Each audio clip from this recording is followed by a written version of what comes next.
அன்றன்றை காண என் தேவைகள் யாவையும் உம் கரம் நல்கியதே. அன்றன்றை காண என் தேவைகள் யாவையும் உம் கரம் நல்கியதே.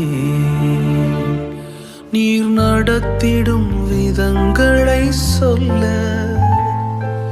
பூரண வார்த்தையே இல்லை. நீர் நடத்திடும் விதங்களை சொல்ல ஒரு பூரண வார்த்தையே இல்லை.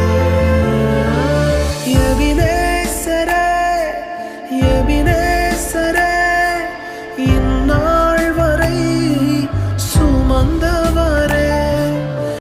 அன்றன்றை காண என் தேவைகள் யாவையும்